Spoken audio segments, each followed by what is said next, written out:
Seat यानी कि Jamshedpur Sameer Mohanty versus विद्युत वरण Mahato, JMM versus Bharatiya Janata party के बीच में कड़ी टक्कर जमशेदपुर में देखने को मिलेगी। जमशेदपुर सीट पर भारतीय जनता पार्टी जीत का चौका लगाने के लिए पूरी तरीके से तैयार है। जमशेदपुर में दांव पर है एनडीए और इंडिया गठबंधन की साख।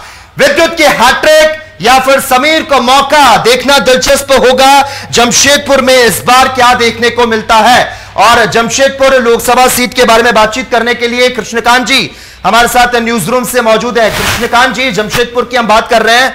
जमशेदपुर में लगातार तीसरी बार कोई उम्मीदवार जीत नहीं पाया है। आपको क्या लगता है, क्या इस बार टूटेगा रिकॉर्ड और जमशेदपुर लोकसभा सीट पर भारतीय जनता पार्टी और झारखंड मुक्ति मोर्चा के बीच बड़ा मुकाबला देखने को मिलेगा? पिछले लोकसभा चुनाव में समीर मोहंती ने भारतीय जनता पार्टी प्रत्याशी विद्युत वरण महतो की जीत को सुनिश्चित करने के लिए अपना पूरा दम लगा दिया था, लेकिन इस बार खुद उनके सामने चुनाव लड़ रहे हैं।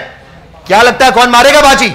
यही राजनीति की खूबसूरती है और हमारे देश में जब चुनाव होता है तो ऐसे तमाम मौके आते हैं, तमाम तरह के ऐसे कई उदाहरण हैं। बात जमशेदपुर की है तो हमारा सबसे पहला सवाल यही है कि क्या जमशेदपुर में विद्युत की हैट्रिक होगी? यह सबसे बड़ा सवाल है, क्योंकि जमशेदपुर के चुनावी इतिहास में अब तक किसी की हैट्रिक नहीं हो पाई है और ये होगा तो ये बीजेपी के लिए बड़ी बात होगी और कहीं ना कहीं कि जमशेदपुर के राजनीतिक इतिहास के लिए भी बहुत बड़ी बात होगी। बिल्कुल। बात जमशेदपुर की करें तो जमशेदपुर में बीजेपी का खाता जो है 1996 में खुला। इसमें एक बात आप गौर करने वाली बात होगी कि बीजेपी सिफर से शिखर तक राम के सहारे पहुंची है, लेकिन यही बीजेपी जमशेदपुर में जब खाता खुलता है तो यहाँ पर बीजेपी को कृष्ण का सहारा मिलता है। अच्छा। एक बात दिलचस्प बात मैं आपको बता रहा हूँ कि महाभारत सीरियल हुआ करता था बी आर चोपड़ा का, उसमें कृष्ण की जो भूमिका निभाए थे नीतीश भारद्वाज को बीजेपी ने 1996 में जमशेदपुर भेजा और ये सीट बीजेपी की झोली में आ गई और उसी समय से बीजेपी यहाँ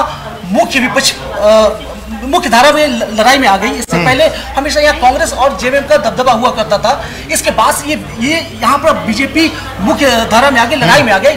उसके बाद से फिर लगातार आभा महतो 2 बार बनी, उसके बाद अर्जुन मुंडा आए और विद्युत वरण महतो 2 बार के चुनाव में इस बार कर रहे हैं। देखिए इस बार चुनाव थोड़ा इसलिए दिलचस्प है, देखिए कि बीजेपी इसे श्योर सीट मानकर चल रही थी, लेकिन पिछले चुनाव में 2019 के चुनाव में यहाँ पर जो वोटिंग हुआ था तकरीबन 66% वोटिंग हुई थी। इस बार 1% का वोटिंग में इजाफा हुआ है। लेकिन सबसे हैरान करने वाली बात यह है कि यह शहरी क्षेत्र आता है। जमशेदपुर सीट में 6 विधानसभा है, जमशेदपुर पूर्वी, जमशेदपुर पश्चिमी 2 शहरी क्षेत्र हैं। ठीक है, देखिए लगातार मेरे पास भोंपू बचता जा रहा है और ये बार बार कहा जा रहा है, जिस तरह से नेता भी बयानबाजी दे रहे हैं खटाखट फटाफट और खटाखट फटाफट हम अगली लोकसभा सीट की ओर